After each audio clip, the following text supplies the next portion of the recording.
Earlier this year, when I was in California for NAMM, I got to sit down with my good friend and fellow producer Trinity for a collab session, and trust me, this one was special. Trinity is a Tampa-born producer now based in LA, and her resume speaks for itself. She's a signed Epidemic Music artist, a 2024 Grammy Next Gen Producer Ambassador. She has sync placements with the WNBA, and she was handpicked by Alicia Keys alongside 14 other female producers to reimagine songs from her Keys album. And on top of all of that, she's also a fellow Studio Pro user. So in this video, we sat down to not only make a beat, but also talk a little bit about her story. Before we dive in though, I do want to take a moment and thank the sponsor for this video, Sweetwater. If you're into music and production, then you already know Sweetwater because they're the go-to place for gear and the place that I trust for my own setup. I'll leave a link to Studio Pro and all the other equipment we use down below, so don't forget to check that out. So we met at the event in New York City for the Studio 17 launch event, but you're originally from Tampa. I'm originally from Tampa, 813, you know, in this thing. I'm looking to say 813 in this thing. I got the LA on because LA is like... It's okay, I got the Tampa for both of us. You got the Tampa on. I've been here over a decade, so LA is really a second home to me, so I love LA. Yeah, so I came out here for a week and I never left. And I was in Tampa throwing parties, Ybor City, working with my boy Carlos, working with my brother DJ Christian, working at radio stations, doing all the things. I feel like I maxed myself out in a sense. At least at that time. I'm gonna date myself. This is way before, you know, you can just hop online and talk to everybody. So it's a different, street team and it was a different vibe. I know that world or that version of it. Yeah, I'm from Tampa and I had great mentors there like Big Money Said, WTMP, a radio station that no longer exists, but very encouraging. From start, I'm meeting people that are producing and DJing. So my mindset was like, I love DJing, but I gotta be producing. So from Tampa, I came out here for that week and really was just trying to work and ended up never leaving. That's fire. So I ended up getting blessed to meet my mentor and my brother here, Zach Katz, who really changed my life and really helped me develop as a producer. Because as a producer in Tampa, I was hitting Miami. I was going to Circle House, which so thankful that BB even opened a studio for me, right? Like I was going to Orlando. I was with my boy Aton and Mike at Plush Studios. I was doing all the things I could possibly do. I felt like in Tampa, Orlando, Miami. But once I came out here, it's like the world just opened up for me. Making different genres of music, doing different things, and really knowing like this could be my life. All right, Trinity, so I know everybody works a little bit different, but for you, whenever you start creating, do you usually start with like the melody, the drums? What does your process look like? My process is different every time, depending on what type of music I'm working on, depending on if I'm in the studio with the songwriter or with the artist. But mostly I like to feel free in the process. So sometimes it's drums, sometimes it's samples, sometimes it's me working with a musician, or even sometimes it might be like a voice note from the artist or from the songwriter, and they're like, yo, I got this idea, can you start cooking up to this? It really depends, but a lot of times by myself, I love drums, I love samples, I love hip hop, period. That's my starting point, that's my North Star. So I love getting in that groove of just chopping up stuff. So why don't we start there? Why don't we chop up a sample? Because I also use Serato sample all the time. We have so much technology now. Serato samples, Fire, the MPC, the Atom, everything just working together. So yeah, and in Fender Studio Pro, we have splice integration, so it's nothing we can't do. In fact, this is probably one of my favorite new features. And the thing is, like, almost to a fault because I have my own samples, but I just love the fact that you can just type like whatever you want and it kind of brings it up. Let's go through some ones.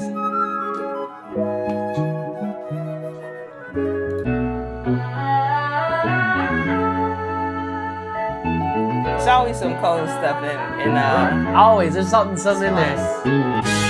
Ooh! That's fire. Ooh! Hold on, wait, let it play out. That's the one. That's the one. Let's pull this one over. Oh yeah, that's the one thing. That's always the one thing. So here's what I like to do, because you can't really drag it in there. First of all, Serato, if you're watching this, or even Fender, I don't know who needs to fix this, but I would love to drag it from Splice right to the sampler. Any third-party plugin, I want to be able to drag and drop from Splice. Because that's what makes Fender, that's what makes the program so easy. So here's what I do. I like to drag it into the session first. Okay, fire. I'm gonna learn your way. I'm sure we got different ways. Bet. So yeah, let's. Now the problem is that you still can't drag it from here into the thing. So I like to open it up in the pool. In the pool. See, I'm doing extra steps for no reason. So once you open it up in the pool, at least on the Mac, you'll see it there, right? Okay, yeah, right here. If you right click and hit show in Finder, and then from there I drag it over, and then it makes it easy. And then I like to do fine samples if it's a long sample, like something I get off a track lib, which I love to get like full song 70s, 80s, 90s samples from there. And splice, they're usually perfect for a song already. So I'm gonna go to like set sample, maybe we do 4. What if we chop this up at every quarter note? Oftentimes when I'm doing this, I like to do this at every like half or quarter. Okay. Just because it gives me, can we even do like one more? Or go back down to 1? Right there. So you got an idea in mind, I'll let you chop up something. You want me to hop in there real quick? Hop in and chop up something. As a matter of fact, hold on. What if we do this?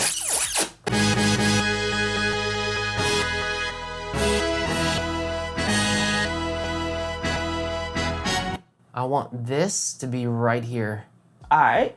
And then we can move this back to stop at this one.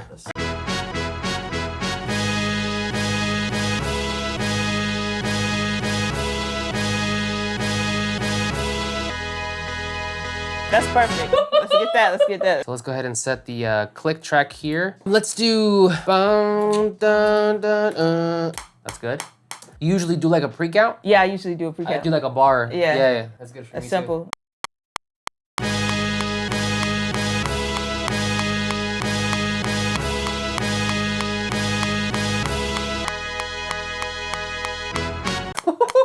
Hit that cue so it sits right there, and then what we can do is use that little loop feature. Yeah. I love that. So wait, how do you do your drums? Do you do them on the MPC first? I do them on the MPC. I love doing drums on the MPC standalone, then dragging the audio in, and then manipulating. All right, show me that, because I'm still new to the MPC workflow, and I really want to get one in the studio. Oh yeah, it's dope. And it's, everybody has their own way of doing things. Nothing is like the right way per se, but you gotta find a flow that works for you. With the MPC, like by itself, just traveling with it, I just turn the speaker on and I'm creating. Oh, because you got the live too. Yeah, I got the live too, so you can just I can just create fully in the box there. That's fire. But to me in the Studio One with the MPC, it reminds me of when I used to go like the Circle House in Miami. Yeah. And see like Cool and Dre or see whoever with the MPC and Pro Tools. It's just so iconic. It gives me that vibe that I'm doing that, so I love cooking up like that. It's fire. It's iconic. I mean, MPCs are almost, synonymous with hip hop. Yeah, show me how you do this. I already know what this is, so I'm gonna just make some drums off top. Yeah, show me. Let's do it. And I work in controller mode. I go back and forth so many different ways to do this, but yeah.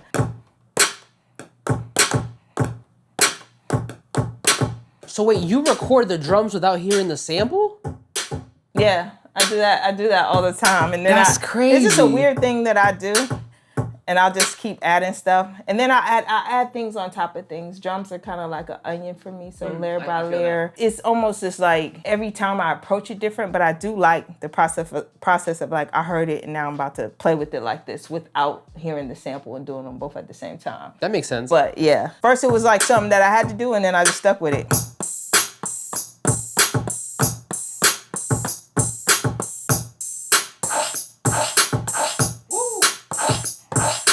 You are flying through this. You got your workflow down.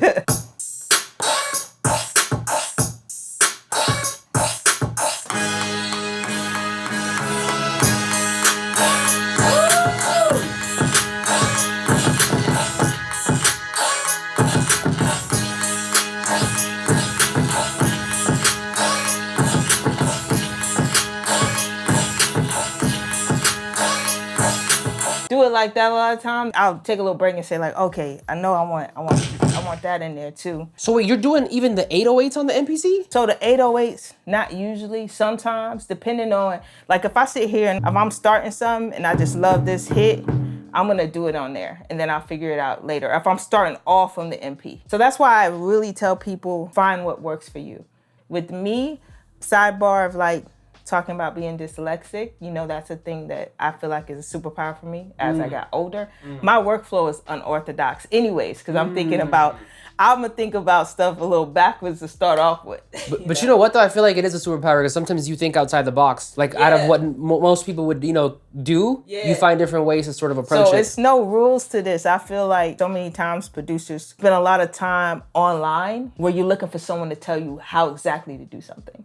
Like you just gotta do it. Just gotta do it. You gotta do it. I know that sounds cliche, but learn a little bit do it, explore, then learn more. I feel that. Explore, then learn more. Lock in, like, don't worry yourself about that. What are some of like your favorite things that you've worked on here in the LA? Well, since your 10 years of being in the area, what are some, like when someone asks you like, what's something you're really proud of? Like I did that. You know, I personally don't have a one thing, and I know that might sound crazy. No, I feel that. I felt like I met a lot of people that I idolized from afar, and even being in their presence and having a conversation with them was invaluable. Doing music is like, oh, that's a cherry on top. I begin to understand why that is the cherry on top, if that makes sense. And I feel like the moment of realizing that I'm here and I'm able to make a living making music, that is everything. That is everything. When I get asked that question, that's still my thing. That's still my thing, is that I wake up and I'm like, oh, I'm making music today and I work for myself and I'm making money. But I will say this though, because I feel like oftentimes she's playing herself down. She's a big shot. Trinity's a big shot. Oh, no. You've done work with Splice. Yeah. You're a signed artist at Epidemic Sound. Yeah. You've done your rounds and you put in the work and the reps. Yeah, I've had publishing deals, all of that stuff. But I feel like all of that is so fire. But the premise of that is being able to wake up, do what you love, and yeah. make a living and take care of your family. So for me, cool moments like meeting Pharrell or being in the studio with Alicia Keys and working with her foundation, She Is the Music, and doing stuff with Mercedes and whatever it is, it's like those moments are like insane to me because I'm there and it's for something I love, you know? So I kind of catapult them all into one. So when I get asked that, I feel like, man, it's like the whole thing start going through my mind because everything matters.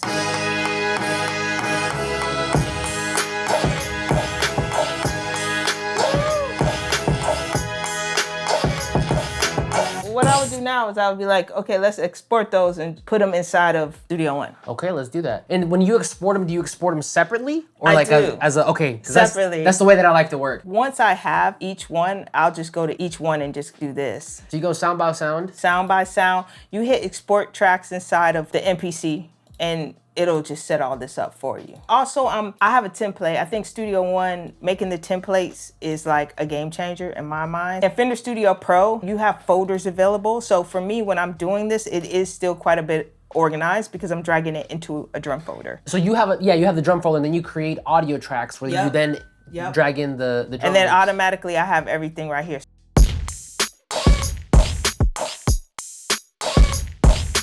On that ending bar of the loop, like bar 4, for the drums, can we thin them out a little bit? So it could be like a bum, bum, bum, since we're kind of doing that with the sample. So like play it real quick. Ready yet? I'll let you get in here. Jump in here and do it. Now this is all audio, so you just gotta slice up the audio. Okay, yeah. I believe for whatever reason, I feel like audio drums hit harder than MIDI drums. When I love it, I'm turning it into Just audio. committing. I'm committing it and then I'm moving on. And then that's just the life we're gonna live. I'll go back if I super need to, but most of the times I'm doing that. Okay, so maybe here, we can thin this out a little bit.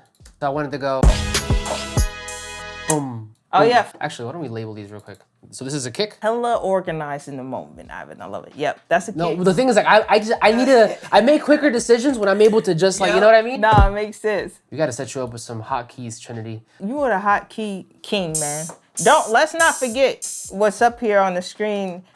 What's up Yo, I just realized you got the productivity toolbar. I got it. I can't go without it. I think it's amazing. I think the more things you make like this, the better. Yo, I appreciate So we're gonna that. turn this interview around in a second. I'm gonna ask you about that.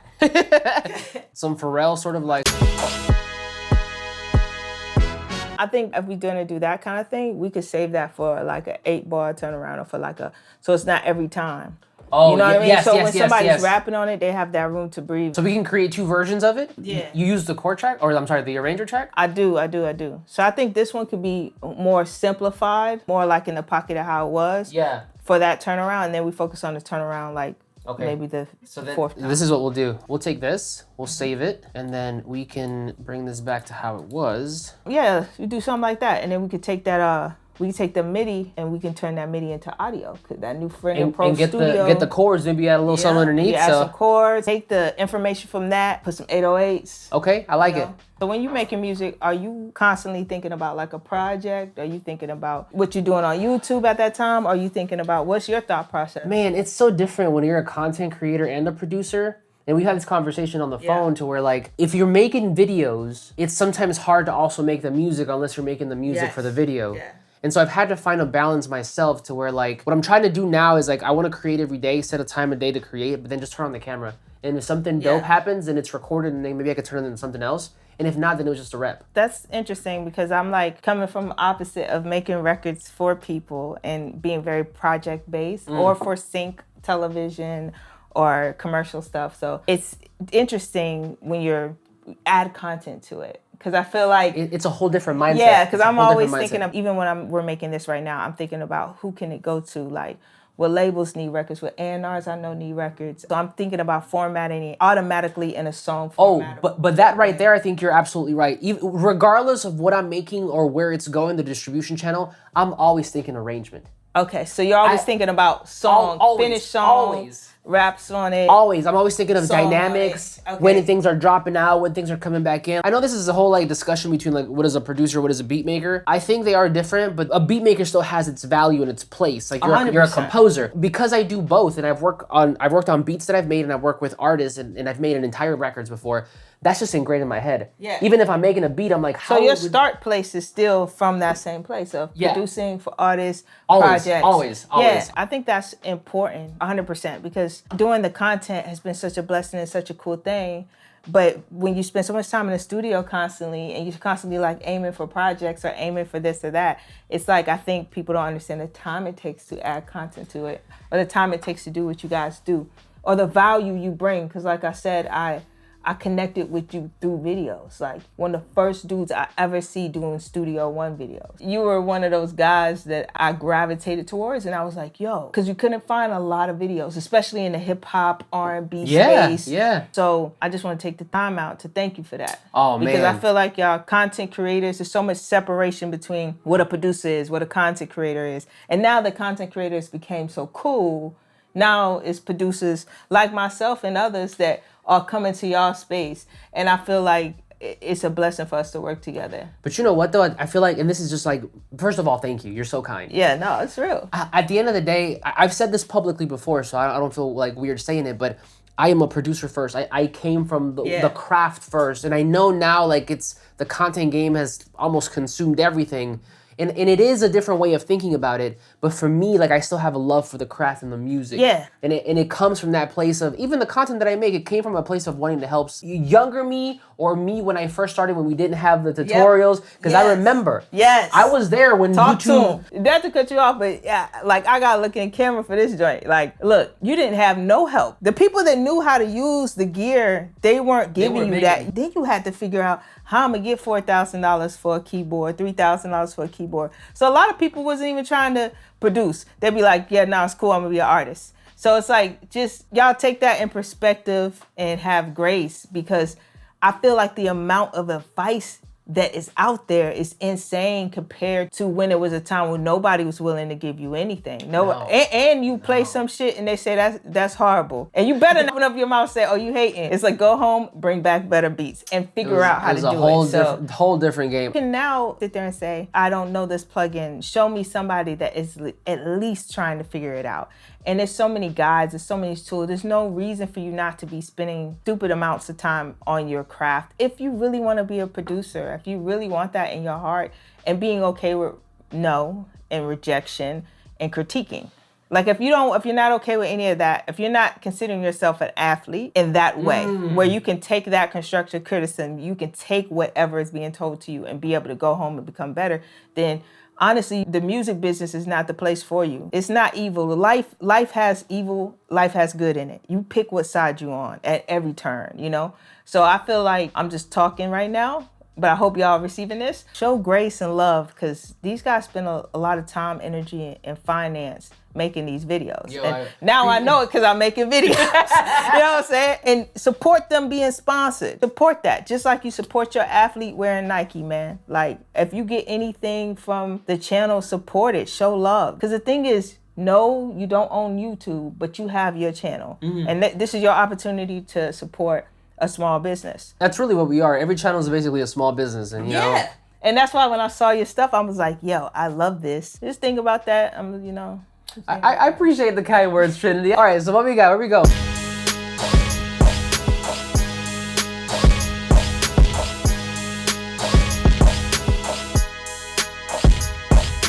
Would it be crazy or would it be too much to add like a shaker? Let's try it. Would it be too much? Well, we got We splice. don't know if it's too much until we try. All right. Because we can always take away. That's what I'm hearing. No. Yeah, like something like that. Okay. That's the one thing I don't like. Yeah, they should just make an audio track. Right immediately. Yeah, well, the thing is that you kind of have to like wedge it in between, and if you drop it in the wrong place. There we go.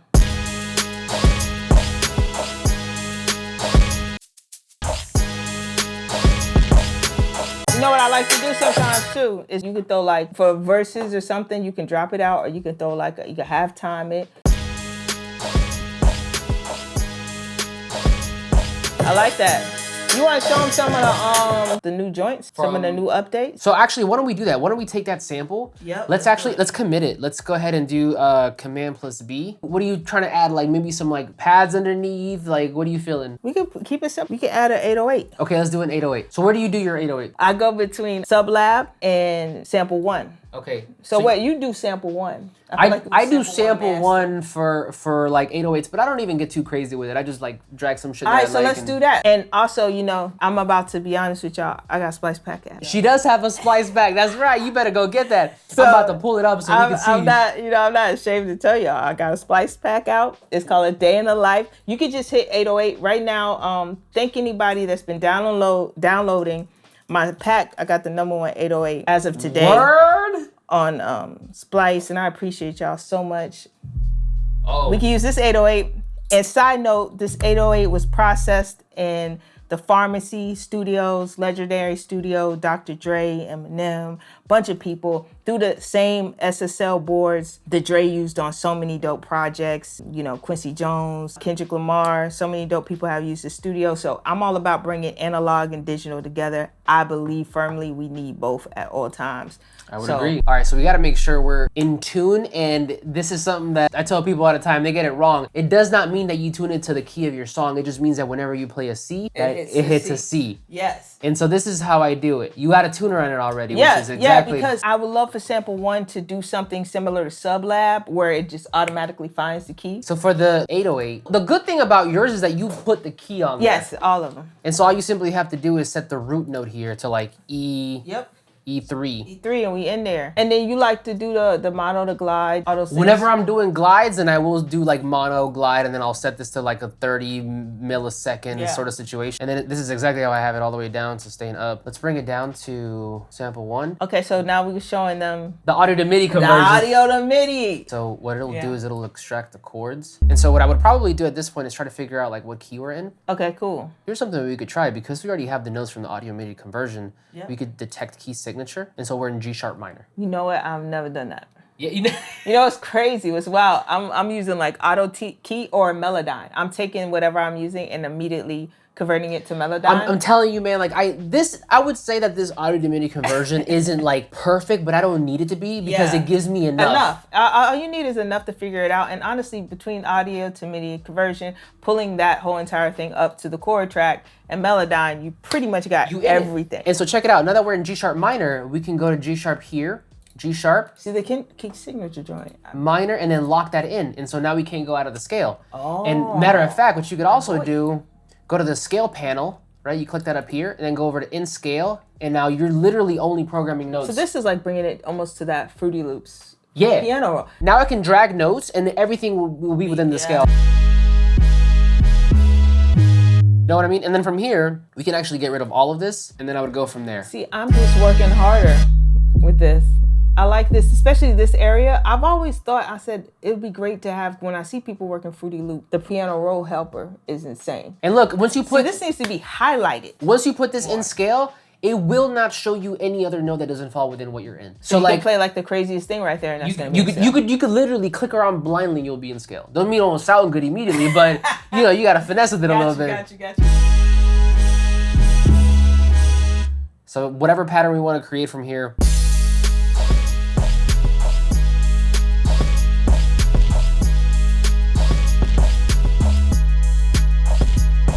So here's the thing, right? A lot of times that's why it's important to hear it together, because the relationship between like the kick and the 808 has to be right. And sometimes like you'll program in isolation like I just did, but it don't really like talk well with the rest of the drums. So let me slide in here. We don't have to go too crazy on this, but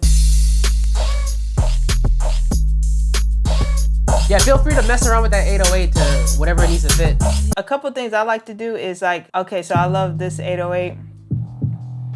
And I have my kick and my 808, and obviously they're not playing the same pattern, they're doing something different. So what I'll do is I mix my drums. So even the simple thing of like, let's take this SSL and put this on.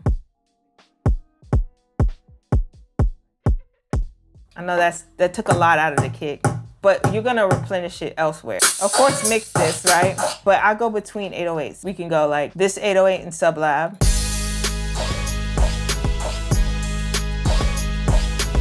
So that already blends a certain way. And then you're still gonna use this joint, this long one, but what you're gonna do is basically pick sections to use that in. It'll give your beat some dynamic. Wait, so you like intertwine different 808 sounds? I intertwine different 808 sounds. I focus on mixing my drums. And I feel like, to me personally, I start at that place before using like a track spacer or like a smooth or like a side chain, especially in hip hop. Because again, thinking about if you were coming off of hardware, if you were coming off like a straight off of MPC, how you would have to blend those sounds together. And those sounds are thick. Those sounds are what make the record really hit super hard. And it's so you want to keep some of that? Yeah, you want your records to hit, me personally, you want your beats to hit hard. You want your records to hit hard. And I feel like sonically, it's a way to have all of it there.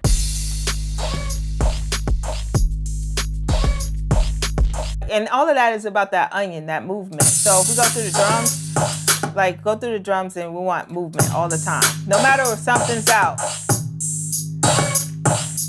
Now we almost feel like we got a different pattern.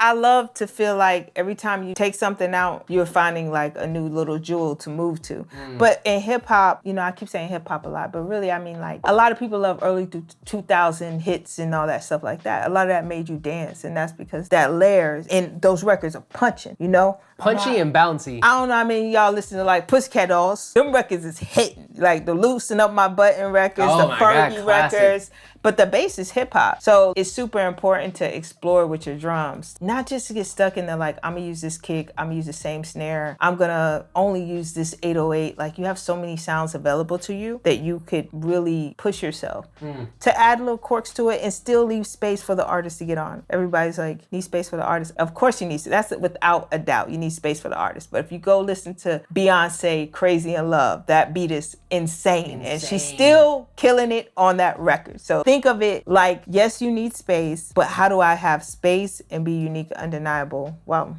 creating? What do you think of that 808 pattern? Is there anything else you want to add, or do you think it needs another 808 there, like a subtle one? Right here? Like a boom, boom, like it's just something subtle? Yeah, right there, exactly.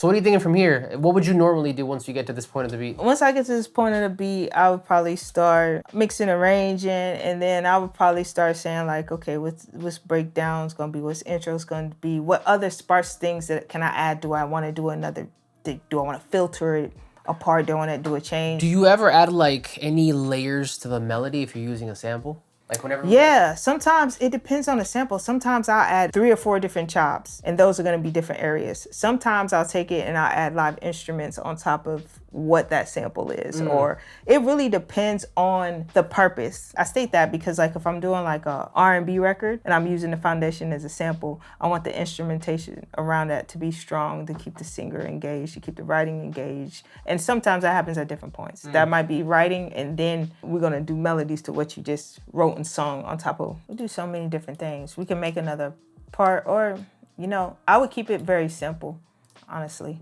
Yeah, show me what you would do like arrangement wise. Because a lot of times I'll usually start with like the main area, like the hook, and then I'll take things apart to create like other sections. Probably would make another... Like another chop, right? Another chop, put another chop there, give that like a different sort of vibe. Oh, what about that? Bum, bum, dun, dum, dum. I love that.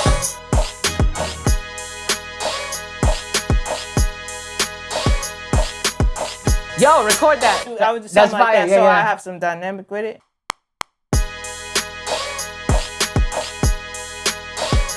That's fine. Do this, open that up. Press the Q key. Q. That'll quantize it to the grid. Extend that last one. Yeah, I was like, some. Solo that real quick.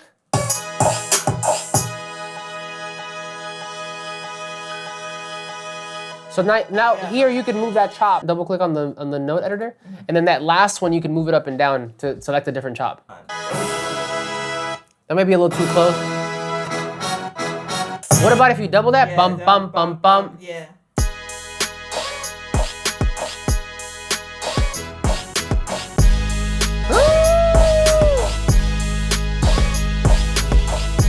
What is the importance of collaboration for you whenever it comes to like creativity? Collaboration is one of the most important things, and I think it's good to know your purpose. As a producer, you're into like the business of human beings. So I feel like in that, when I say that, I mean like making sure you're nurturing the relationships in the right way.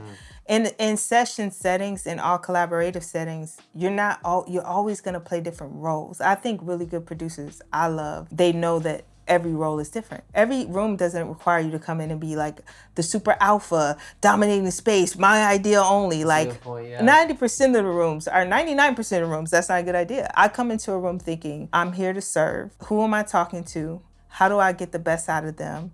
And honestly, a lot of times I'm collecting that day and then I'm finishing later. So if I let my ego fill the room, I'm not gonna get the best out of this person or that person. Everybody's different. I think that's the biggest thing, because then you get the most out of people in terms of their creativity because they feel comfortable. And I think we do our best when we're comfortable. You know what my sort of like mentality is for just studio sessions in general? It don't matter if I'm collabing with somebody like you today, or like if it's an artist that I'm like cutting like vocals for. I want you to feel as safe and secure as you did when you were a kid. Yes. If you can come into the room and feel like a kid, like you're having fun, then I'm doing my job. Yes. Because and the thing is, like, it does come with a responsibility, because I have to also protect that vulnerability. If you're opening up to be creative, to kind of let that energy flow, you have to be mindful of like how you talk to people, like the tone. I never reject ideas. Yeah. If someone was like, let's try it. Let's try it. If it works, great. If it doesn't, that's fine too.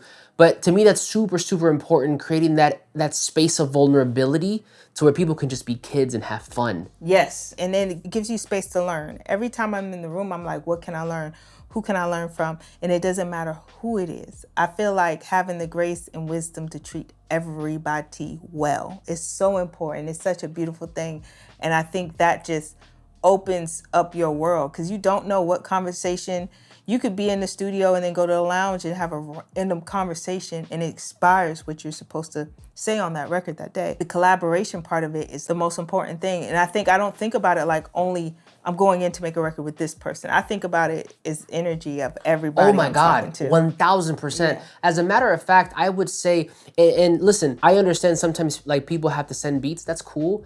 I love to get in rooms with people, not necessarily because I'm like just trying to, you know what I mean? But like, I love the energy exchange. Yes. To me, music is the byproduct of an experience, and creating those moments for us to be human and share that creativity. What do you think is like the most important skill a producer can have outside of music? I would say definitely professionalism. Approach people professional. Say, what can I do for you? Not what I want. I don't tell somebody what I want. I don't go to somebody and say like, hey, put me in a room with Beyonce. I'm saying, what do you need right now? If it's an A&R, who you love, find your people and work with them. So that's my thing, is being able to hustle and know that's a part of it, and being professional, be on time. To be on time is to be late, so be early. Don't ever waste nobody's time. The person that set up that session for you, that's who has to hear that, you know? So I just think that knowing that you have to hustle and have a professionalism and being courteous and having manners and knowing how to write a good email, knowing how to approach somebody when you see them is everything. Because that can keep you in the room, even if you ain't got the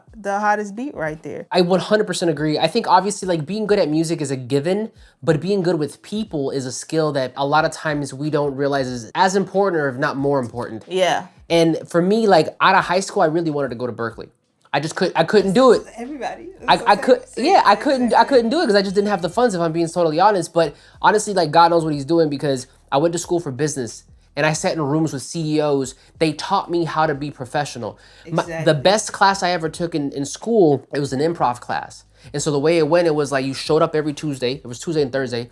And the teacher would go, you, the topic is so-and-so, go. And you had to think on your feet. And it helped me now to be on camera, to kind of think about what I'm doing, just kind of like on my, like being fast on my feet, but most importantly, knowing how to treat people. Yes, and don't worry about your age. Don't worry about if it hasn't happened yet. Don't worry about none of that. That don't matter. It does not matter. Speak on that real quick, because I feel like a lot of my audience is, maybe they skew a little bit older, and I've had conversations with them like, oh, so I feel like I'm out of my age range, or I'm out of like time. This ain't got no age. This ain't got no age. You can be scoring, you could be composing for commercials, working with Epidemic Sound, which I work with Epidemic Sound as a producer. It's amazing. You could be making beats for artists. You could be doing content. There is no age to any of this. I mean, one of my favorite albums this year is The Clips. They killed it. That record is insane. And we're not talking about two guys that are in their 20s. Your dope don't spoil. If you dope and you a good person, that don't spoil, that don't go out of style. If I ask somebody a car they want, they dream car. It's so many people their dream car is a Ferrari. A Ferrari ain't no new car, that's not no new brand. You know, like, so it's up to you to look at yourself as a luxury. Your dopeness don't expire. Nothing luxury is new. Louis Vuitton is old, Nike. Even. That's an old company that you got kids standing in line for it right now, for some Jordans. He ain't even playing no more. So why would you look at yourself and say, I'm too old? You're not too old. It's never too late to start. It's never too late to restart. You have a studio in your house, on your computer, on your iPhone. Like, music is in your heart. Please make that shit, man. Make it, and share it with the world. I love that. Trinity, my goodness, man, I feel like it's been a long time coming for us to sit down and just kind of chop it up and like make some shit. I know like this has been like at least a year and a half in the works. I know. But I do want to say something, because like going back to that piece about relationships, you have been such a kind human since the first day I met you in New York. No, like I'm being like super serious. I'm not even trying to gas you up like that, but like you have been so kind. You've like looked out. We've been on the phone and had conversations about like other shit, not just music. You just been there. So like I do want to show appreciation, because not only are you super talented with the music stuff, but you're an amazing human being. I appreciate that, man. I don't know how else to be, but be myself. And I think being kind and being positive, it definitely helps you not be jaded about anything. Honestly, like, I don't care what it is you want to do. It makes you feel like it's all possible.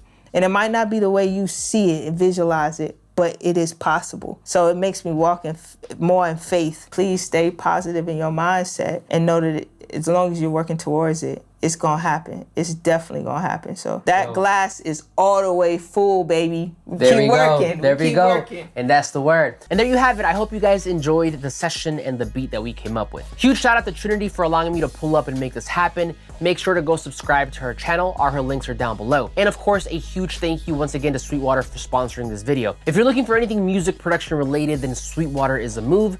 All links are in the description. As always, if you enjoyed the video, don't forget to like and subscribe, but I will see you on the next one.